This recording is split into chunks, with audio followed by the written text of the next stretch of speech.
Hotel Shri Sai family restaurant veg नाश्ता व जेवणासाठी तसेच मासोळीसाठी प्रसिद्ध ठिकाण चंदनापुरी घाट पायथ्याशी पुणे नाशिक महामार्ग hotel Shri Sai family restaurant एक वेळ अवश्य भेट द्या।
त्यावेळेचं वय सुद्धा त्यांचं अत्यंत कमी वयामध्ये ही संधी मिळाली हे वैशिष्ट्य लक्षात घेतलं पाहिजे। त्या वयामध्ये संधी मिळाली याचा अर्थ ते किती धडपड व्यक्ती युवक असेल त्या काळातला, किती विचाराचा असेल हे वेगळं सांगण्याची आवश्यकता नाही। शेवटी ही संधी राज्याच्या पातळीला देणाऱ्यांचं सुद्धा कौतुक केलं पाहिजे की एका युवकाला, त्या कालखंडातल्या धडपडणाऱ्या युवकाला, एक विचारानं काम करणाऱ्या युवकाला विधानसभेमध्ये जाण्याची संधी त्यानंतर त्यांचं सगळं आयुष्य पाहिलं तर भारतरत्न डॉक्टर बाबासाहेब आंबेडकरांच्या विचाराबरोबर राहणं, त्यांच्याकरता काम करणं. 1930च्या सत्याग्रहामध्ये होते. 34सावी संधी मिळण्यामध्ये त्याचा वाटा निश्चितपणे असेल. 1930ला जो सत्याग्रह झाला बाबासाहेबांच्या नेतृत्वाखाली, त्यामध्ये मोठा सहभाग त्यांचा होता. त्यानंतर त्याच्या अगोदर ते सहभागी असतील, त्यानंतर सहभागी होते. याचा परिणाम त्यांचं एक व्यक्तिमत्व तरुण वयामध्येच नजरेत धरणारं झालं होतं आणि त्यामधून ही संधी मिळाली आपल्याला दिसते.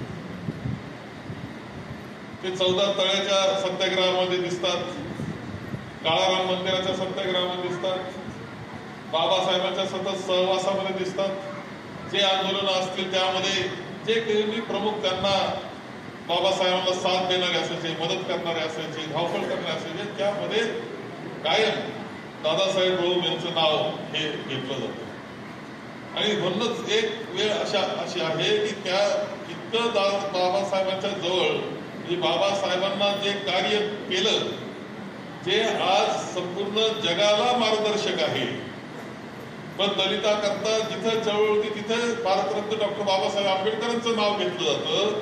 त्यांचं आजचं लिखाण सुद्धा ते मार्गदर्शक ठरत असतं. यामध्ये ज्या वेळेस दादासाहेबांचा सहभाग आहे, मदत आहे, याचा अर्थ केवढं मोठं योगदान या बाबासाहेबांच्या कार्यामध्ये दादासाहेबांनी दिलं हे वेगळं सांगण्याची आवश्यकता नाही. खऱ्या अर्थाने आंबेडकरी चळवळीच्या इतिहासामध्ये हा एक ऐतिहासिक दिवस आपण अत्यंत चांगल्या रीतीनं त्याला नियोजन करून पार पाडलेला आहे.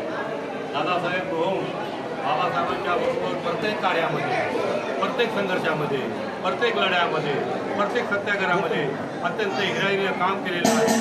आणि आज खऱ्या अर्थाने त्यांच्या कार्याला उजाळा देण्यासाठी हे जे फाउंडेशननं काम केलेलं आहे, दादासाहेब रोम फाउंडेशनचं ते काम झालेलं आहे, हे खऱ्या अर्थाने दादासाहेबांच्या युद्धावर मिळालेली एक पोच पावती आहे असं म्हणायला हरकत नाही.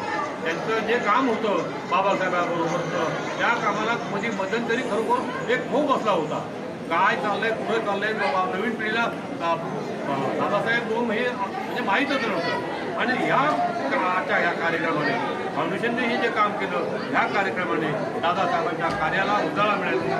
आणि म्हणून मी या फाउंडेशनचे असलेले किरण रोम आणि त्यांचे सर्व पदाधिकारी, सर असतील, म्हणून असतील, देवरे सर असतील, विशाल सर असतील, या सगळ्या सर्व मंडळींनी आणि सगळ्या कार्यकर्त्यांनी या फाउंडेशनचं इतकं मनापासून काम केलेलं आहे, इतके कष्ट घेतले आहेत. आणि त्या कष्टाची, त्या मनापासून केलेल्या कामाचं फळ आज त्यांना लाभलेलं आहे. आणि ही इतिहासात नोंद होणार आहे की ज्या दादासाहेबांचा हा कार्यक्रम फाउंडेशनच्या मार्फत आपण करून दाखवतो. तुम्हा सर्वांना धन्यवाद. तुम्हा सर्वांना चांगल्या रीतीचा माझा शुभेच्छा, आशीर्वाद. आणि असंच रीतीने कार्यक्रम घेत चला ही शुभेच्छा. दादासाहेब रोम अमर रहे. सर्वांना जय भीम. आज या ठिकाणी दादासाहेब पी.जे. रोम फाउंडेशन आयोजित सरपंच व ग्रामपंचायत सदस्य, पोलीस पाटील, ट्रॉफी, जे काही आपले मागासवर्गीय सदस्य आहे, या सर्वांचा मान सन्मान केवळ तालुक्यातलेच नव्हे तर जिल्ह्यातले जेवढे आपले सदस्य होते, सरपंच होते, सर्वांना आम्ही दादासाहेब पी.जे. रोम फाउंडेशन ट्रॉफी आणि प्रशस्ती पत्रक देऊन सन्मानित केलं. या कार्यक्रमासाठी काय उद्देश होता आजच्या या कार्यक्रमाचा? मुख्य उद्देश काय होता आणि किती जणांना आपण सन्मानित केलं? या कार्यक्रमाचा मुख्य उद्देश म्हणजे दादासाहेब पी.जे. रोम यांची स्मृती, दादासाहेब पी.जे. रोम यांचं केलेलं कार्य हे समाजासमोर यावं व समाजाचं पुन्हा एकत्रीकरण, संघटन हे याचा मुख्य उद्देश होता. आणि दादासाहेब रोमांचं कार्य हे पूर्ण महाराष्ट्रात नाही, जिल्हाभर नाही, भारतभर होतं. पण काही खंड त्याला पडला होता. आणि आज पुन्हा त्यांच्या स्मृतींना, त्यांच्या इतिहासात घडलेल्या ज्या काही बाबासाहेबांच्या आठवणी असतील त्यांना उजाळा मिळाला. आणि त्या उजाळ्याला नामदार, महाराष्ट्राचे माजी महसूल मंत्री नामदार बाळासाहेब थोरात आणि आमच्या युवक मार्गदर्शिका जयाताई थोरात यांनी या कार्यक्रमात उपस्थित राहून त्यांच्या हस्ते या सरपंचांना आणि मान्यवरांना ट्रॉफी आणि प्रशस्ती पत्रक दिलं. मी त्यांचे धन्यवाद मानतो, आभार मानतो. जय भीम. आजचा हा जो कार्यक्रम होता कुठल्या पक्षांतर्गत होता की आपल्या काही संघटनेअंतर्गत? यामध्ये पक्षाचा काही संबंध नाही. यामध्ये सर्व समाज घटक हे या ठिकाणी एकत्र आले होते. पक्षाचा आणि राजकारणाचा विरहित कार्यक्रम होता. त्यामुळं अंदाजे किती जे संसद होते तुमचे अंदाजे किती असतील ते किती साधारण लोकांना 150 पुरस्कार? लोकांना आम्ही ट्रॉफी दिली. 150 लोकांना. पुरस्कार आणि थोरात साहेबांना आपण कोणता पुरस्कार दिलेला आहे? थोरात साहेबांना जीवन गौरव पुरस्कार आणि सुधाकर रोहम यांच्या नावाने, सुधाकर रोहम, पुष्पाताई रोहम यांच्या नावाने. पुढील वाटचालीसाठी ज्यांना तुम्ही जे आता प्रदान केले, जे सन्मान चिन्ह देऊन ज्यांना सन्मानित केलं, याच पद्धतीने पुढील भविष्य काळामध्ये तुम्ही असे कार्यक्रम घेणार का काही? यापुढे दादासाहेब पी.जे. रोहम फाउंडेशन संगमनेर हे खूप सारे कार्यक्रम घेतो. आमच्याकडे खूप साऱ्या कल्पना आहेत. माझी टीमच तशी आहे, मला प्रोत्साहन देणारे. त्यात रुपवते सर असतील, आमचे मेहुणे अंतोन मिसाळ सर, विनोदजी गोलप, अमोल जगताप, त्यानंतर देवरे सर, ॲडव्होकेट महेश उघडे, हे सर्व माझे खांब आहे. यांनी मला ह्या कार्यक्रमामध्ये खूप सपोर्ट केला, खूप मदत केली आणि त्याचं फळ हा कार्यक्रम आज सर्वांनी यशस्वी करून दाखवला. संगमनेर शहर व तालुक्यात तुमच्याप्रमाणेच आणखी कोणी कार्यक्रम घ्यावा यासाठी काय आवाहन करू शकता? मला सर्व संगमनेर शहरांना आणि ज्यांना कार्यक्रम घ्यायचे आहे, आम्ही त्यांना सपोर्ट करू, आम्ही त्यांना मदत करू, सहकार्य करू. कारण सर्व जे नामांकित व्यक्ती आहेत, पदावर व्यक्ती आहेत, त्यांचा गुणगौरव हा झालाच पाहिजे. निपक्ष, रोखठोक तसेच सामाजिक, आर्थिक, राजकीय, शैक्षणिक, धार्मिक ह्या रोखठोक बातम्यांचा आढावा घेण्यासाठी आपल्या MH ऑनलाईनला नक्की सबस्क्राईब करा. धन्यवाद.